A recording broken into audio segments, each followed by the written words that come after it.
Faut-il augmenter les taxes sur les bénéfices de Total? Faut-il vous aider plus, vous, automobilistes? On en parle ce soir, notamment avec vous, Aurélie Trouvé. Bonsoir, merci d'être là. Députée insoumise de Seine-Saint-Denis, avec Amélie Rosic, avec Yves Tréhard et avec Bruno Jeudi. Je vous soumets ce chiffre, 4,96 milliards de bénéfices pour Total Énergie au premier trimestre.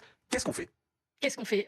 Permettez-moi déjà d'être scandalisé. Je pense que c'est un peu ce que doivent ressentir les Français, parce que plus 50% de profit. Alors ça confirme ce qu'on dit depuis le début avec la France Insoumise, c'est qu'en fait Total est un grand profiteur de guerre et qu'il est urgent de bloquer les prix, puisque vous me demandez ce qu'il faut faire. Nous, depuis le premier jour avec la France Insoumise, on dit il faut bloquer les prix à 1,70 € l'essence, c'est-à-dire le niveau d'avant la guerre, 1,80 € le gazole. Pourquoi? Parce que Total, eh bien, le coût d'extraction du pétrole pour Total n'est pas plus élevé avant et après la guerre. C'est toujours pareil. Donc c'est ce qui permet aujourd'hui à Total d'écrire texto dans son communiqué. Nous avons réussi à capter la hausse de prix. Sans honte, sans complexe. Et grâce à ça, c'est-à-dire que la hausse de prix dont on parle, c'est Total qui la récupère dans ses bénéfices. Exactement. Quand vous allez à la pompe et que vous galérez, les personnes qui n'ont pas pu aller voir leur famille pendant les vacances de Pâques parce que c'est trop cher, bah sachez que toute cette hausse de prix, ça allait directement dans les poches de Total et plus particulièrement, parce que là c'est sans complexe aussi de la part de Total, dans les poches de ses actionnaires, parce qu'il dit dans le même temps je vais augmenter de 6% les dividendes de mes actionnaires. Et vous savez qui sont ces actionnaires à Total? 40% ce sont des fonds américains. Voilà, puisque maintenant une grande partie, ça va. Donc on reviendra juste sur les aides aux automobilistes, on reviendra sur les aides aux automobilistes et sur le blocage des prix et les solutions. Mais en attendant, sur ces 4,96 milliards, vous dites on taxe, on prend tout? Alors, on bloque les prix. Ça, c'est compris. Bah oui, bah voilà. Ça, c'est pour le futur. Non, tout de suite, maintenant. Il y a un décret qui existe dans le Code du commerce. Dès le premier jour, le gouvernement, s'il avait eu du courage, s'il avait fait preuve de justice sociale, il aurait tout de suite appliqué le décret. Ce décret, du jour au lendemain, de l'heure à l'autre, ça peut permettre de bloquer les prix, comme je vous l'ai dit. 1,70 € l'essence, 1,80 € gazole. Total a parfaitement les moyens de vendre son pétrole brut et raffiné beaucoup moins cher au prix d'avant la guerre, puisque ça ne lui coûte pas plus cher qu'avant la guerre de produire son pétrole. Donc, quand Total plafonne là à 1,99 l'essence et 2,25 le gazole jusqu'à fin avril, qu'il annonce prolonger sans qu'on connaisse ni les tarifs ni la durée du prolongement, c'est pas suffisant. Mais Total, quand tu fais ça, il se moque de vous, de moi, de tout le monde. Pardon, il le fait. Excusez-moi. Il le fait, Aurélie Trouvé. Oui, parce que Total est le seul à avoir les moyens de le faire véritablement en France, puisque Total a la totalité de la filière, de la production jusqu'à la distribution. Donc c'est facile pour lui. Mais en plus, il plafonne à 2 €, alors que c'était 1,70 € avant la guerre. Je précise juste une chose, juste un chiffre. Parce que ce qui est vrai aussi dans ce communiqué, ce qu'on apprend, c'est que si le conflit au Moyen-Orient a coupé une partie des capacités de production de Total Énergie, ça n'a pas empêché d'augmenter sa production de 4% au premier trimestre par rapport au premier trimestre de l'année dernière, qui est de la croissance organique de l'entreprise. Et d'ailleurs, il est dit comme tel que ça compense les effets au Moyen-Orient sur sa production. Mais ça veut dire que si je vous écoute, c'est une entreprise privée, Total. Oui. Et pourquoi vous voulez vous mêler du marché et de contrôler une entreprise privée qui n'appartient pas à l'État? Ou alors, peut-être que c'est votre proposition. Est-ce que vous voulez nationaliser Total? Alors, c'est la proposition d'autres pays européens. Je vais faire le lien avec ce que vous dites. D'abord, vraiment le scandale que c'est. C'est-à-dire que le PDG Pouyanné, en plus, a menti en disant il y a un risque de pénurie, c'est terrible. Et là, il nous apprend dans le communiqué qu'en fait, Total a augmenté sa production en nombre de barils depuis le début de la guerre. Donc en fait, il nous ment. C'est pas parce que Total a augmenté que c'est la même chose pour tout le monde. Oui, mais il y a moins de barils qui sortent du dépendant. Sauf qu'il explique à l'État, attention, un risque de pénurie. Mais il oublie de nous dire que lui, il a augmenté sa production, premièrement. Deuxièmement, vous êtes d'accord que le détroit d'Ormuz aujourd'hui, c'est à peu près 10 millions de barils en moins qui passent chaque jour. Si la guerre dure, ce nombre de millions de barils qui manquent va augmenter à proportion, peut-être par 100 d'ici si ça dure 6 mois. Donc vous êtes d'accord qu'il y a moins de pétrole qui est acheminé aujourd'hui vers la France via cette région qui correspond quand même à un quart de la production mondiale. À ce qui concerne Total, puisque Total c'est quand même le principal raffineur, producteur, distributeur en France. Et il nous apprend qu'il a augmenté sa production. Non seulement ça, mais vous savez que le Financial Times l'a révélé. En fait, il est allé juste avant la guerre spéculer sur la guerre en allant acheter je ne sais combien des tonnes de pétrole qui ne passent pas par le détroit d'Ormuz parce qu'il se disait il va y avoir la guerre. Et maintenant, au mois de mai, il va disposer de je ne sais combien de pétrole. On pourrait s'en réjouir. Mais on pourrait s'en réjouir quand même. Alors je finis. C'est une entreprise privée. C'est une entreprise privée sur le marché. Et le marché, c'est pas les États qui le régulent. Je vous réponds. Alors sachez qu'il s'agit de réguler le marché. Et en réalité, ce que vous ne savez peut-être pas, c'est d'abord que Total a été public de 1924 à 1993. Total était public. Et à ce que je sache, nous étions déjà dans l'argent détourné. Monsieur Tréhard, je ne vous ai pas interrompu. Et à ce que je sache, nous étions dans une économie de marché régulée. Le problème aujourd'hui, c'est qu'au fur et à mesure des gouvernements, depuis 10, 20, 30 ans, en fait, on a tout dérégulé. Et on laisse faire des multinationales comme Total piller les poches des Français.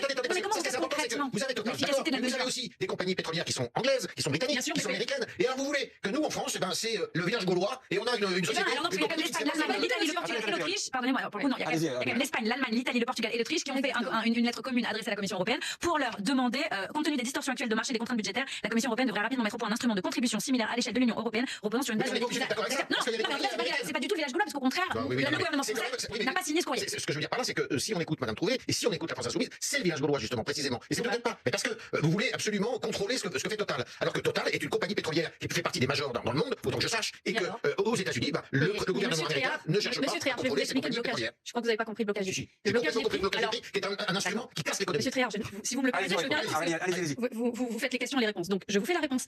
Blocage des prix à 1,70 €, ça vaudra pour Total comme pour toutes les multinationales de pétrole. Par ailleurs, en 2022, savez-vous que ces multinationales de pétrole ont triplé leurs profits? Total vient de nous annoncer. J'ai pas compris qui bloquerait les prix. Alors j'y arrive. Total, vous savez combien il vient de nous annoncer là? Près de 2 milliards de dollars de profit, d'accord? Très bien. Vous savez jusqu'à quand? Jusqu'au 31 mars. Maintenant tout le mois d'avril. Donc en réalité, c'est près de 4 milliards de dollars de profit, de surprofit supplémentaire qu'a déjà fait Total. C'est la même chose pour BP, c'est la même chose pour toutes les multinationales du pétrole. Donc qu'est-ce qu'on va faire en France si nous on est au gouvernement? Nous utilisons le décret qui a déjà été utilisé en 1990 sous un gouvernement aussi, qui a fait en sorte que ce soit bloqué et qu'on ait plafonné les marges. On fera la même chose, c'était pendant la guerre du Golfe. Par ailleurs, les pays que sont la Grèce, la Croatie, la Thaïlande, la Corée du Sud, la Pologne, la Hongrie ont déjà activé là maintenant pendant la guerre des mécanismes d'encadrement des marges ou de blocage des prix. Pourquoi la France ne le fait-elle pas? La vérité, c'est qu'on est dans un pays et avec un gouvernement qui s'agenouille totalement devant les multinationales, une économie qui est au service des gens, une économie de marché au service des gens. C'est une économie qui régule le marché. C'est un État qui ne s'aplatit pas face à des multinationales et à leurs grands actionnaires. Grands actionnaires, je le répète, qui sont essentiellement des fonds américains. Si on écoute le gouvernement quand même aujourd'hui, alors j'irai pas jusqu'à dire que le Premier ministre est d'accord avec vous, mais en tout cas, il laisse entendre que peut-être Total Energy aurait des efforts à faire supplémentaires, si on veut bien l'écouter. Il faut bien que Total Energy se positionne d'une manière ou d'une autre sur une manière de redistribuer et potentiellement de la manière la plus efficace qui soit, de la manière la plus rapide, en tout cas dans sa politique commerciale. Oui, Alors, on est politique pas commerciale, d'accord. ça veut dire avoir des prix, ce qu'on dit tout à l'heure, à geler à 1,99 €, 2,25 €, ce que propose Total et pas les autres. Est-ce que monsieur Lafrenu est le mieux placé pour dire ça? Mais la porte-parole du gouvernement a aussi dit qu'on ne fermait aucune porte. Attendez, pourquoi vous dites ça? Mais parce que il y a effectivement les profits de Total, mais il y a aussi les taxes qui sont prélevées par l'État à ce moment-là. Est-ce que si on s'aligne sur les pays européens, qui sont pris comme exemple certaines parfois par nos interlocuteurs, enfin par les politiques, eh bien en Espagne, en Allemagne et dans d'autres pays, en Italie, eh bien ce sont l'État, c'est l'État qui a fait un effort. Et pourquoi pas ne pas demander, Madame Trouvé, à l'État de faire un effort? C'est 10 milliards d'euros. Si on baisse la TVA de 20 à 5, c'est 10 milliards Je vous d'euros. réponds. Alors, je suis étonné, monsieur Traire, parce que d'habitude, c'est à nous qu'on dit. À nous, d'habitude, on dit la France insoumise, vous voulez appauvrir, vous voulez creuser la dette. C'est une question. Nous sommes excessivement responsables, la France insoumise. Et quand nous arriverons au gouvernement, nous sommes très responsables. Parce que nous prenons la seule mesure qui coûte 0 € contribuable, à savoir le blocage des prix. Parce que c'est Total, effectivement, qui va devoir, eh bien, tout simplement, vendre son pétrole comme il le faisait avant la guerre, tout simplement parce que ce pétrole ne lui revient pas plus cher qu'avant la guerre. Donc les seuls qui vont payer, finalement, ce seront, ou plutôt, qui ne feront pas de super profit, ce sont les grands actionnaires de Total. Ça coûtera 0 contribuable. Vous devriez féliciter. Nous avons une grande mesure qui coûte 0 Je trouve que les sont responsables de la dette de ce pays. Ah bah, Voilà, je dis. alors, pardon, mais- Il y a peut-être l'autre solution qui est préconisée par Sébastien Lecornu, en tout cas c'est ce qu'il dit cet après-midi, qui est de redistribuer à l'euro près l'argent que gagne Total à la faveur de cette augmentation. À l'euro près, pour moi, il parle du surplus en gros par l'État. oui. Non, mais redistribuer à l'euro près le surplus. Le surplus de taxe, hein. Oui. Moi, j'avais pas compris qu'il parlait des surplus de Total. Alors, ah non, il parlait pas des surprofits, on est bien d'accord. On est d'accord. Monsieur Jeudi, effectivement, donc vous dites en gros, sur l'augmentation du prix, il y a une augmentation de la taxe. En réalité, on a fait les calculs, si on faisait ça, ça serait en fait quelques centimes de moins, c'est tout, d'euros pour les gens. Nous, Parce qu'en réalité, le surplus fiscal encaissé par l'État, c'est 170 millions d'euros. Aujourd'hui, on en est à 170 millions et en réalité, ça baisse. Sachez que l'État va perdre beaucoup aussi parce qu'on va avoir une baisse de croissance, donc de rentrée fiscale. Ce que je veux dire, Enfin, l'État redistribuant déjà 180 qu'aujourd'hui, millions pour le mois de mai, s'il redistribuait non en mais je plus suis ces étonnée parce que 170 millions. d'habitude c'est nous, à nous qu'on dit mais vous êtes irresponsable, vous allez chercher des dépenses de l'État. On pose des questions. Je le dis aujourd'hui. Il n'y a pas à faire payer les contribuables davantage dans cette affaire. C'est Total qui s'en met plein les poches avec la hausse de prix. Et là, C'est aux grands actionnaires de Total. Une surtaxe sur les bénéfices supplémentaires, non. Pardon, Une surtaxe. Oui. Alors, nous, on dit depuis le début aussi, il faut évidemment une taxation sur les super profits Total, mais ça, c'est pas immédiat. Et donc, la seule mesure d'urgence, c'est le blocage des prix. D'ailleurs, je m'étonne que le Parti Socialiste ait abandonné ce blocage des prix, qui était une des principales mesures du programme Est-ce commun que- auquel ils ont été. si on Je se voudrais aussi rappeler que Total Energy paye peu, voire pas d'impôt sur les Ah, sociétés. mais je vous remercie de le En France, noter. puisqu'il paye l'impôt sur les sociétés dans les Ouais, pays ouais, dans ouais, lesquels ouais. ils produisent. Est-ce Donc, que je peux- typiquement, une surtaxe pose l'efficacité Parce que c'est de la question de profitable. l'efficacité d'une telle surtaxe. Je veux bien réagir parce que c'est quelque chose qu'on souligne passé. Je vous remercie de l'avoir souligné. En 2019, 2020, 2021, 2023, Total, vous savez combien Total a payé d'impôts sur les sociétés? Zéro. Devinez. En France. Zéro. Comment? Parce qu'en fait, ils font des montages d'évasion fiscale et c'est ce qui fait d'optimisation fiscale. Mais enfin, vous comprenez bien que tout ça est vraiment absolument injuste. Et Quand Total on nous paye répond qu'il y a zéro évasion. Oui. C'est ce que Ouais, disait ouais, Amélie, ouais, c'est-à-dire qu'il paye des impôts là où il fait, notamment le gros de ses Donc, sur 10 de son ans, chiffre, oui, sur 10 ans. c'est-à-dire là où il produit du pétrole. Sur 10 ans, pendant 5 Et ans, ils bien, versent oui. 0 € d'impôt sur les sociétés. Vous savez combien ils ont versé de dividendes aux actionnaires en 10 ans? 10 ans, 100 milliards de dividendes versés aux actionnaires. Je ne sais pas si vous vous rendez compte, mais c'est On va y un trouver. cinquième du budget On va y d'État. trouver. C'est On va y monstrueux. trouver. En 2020, Total fait 7 milliards De perte. de pertes.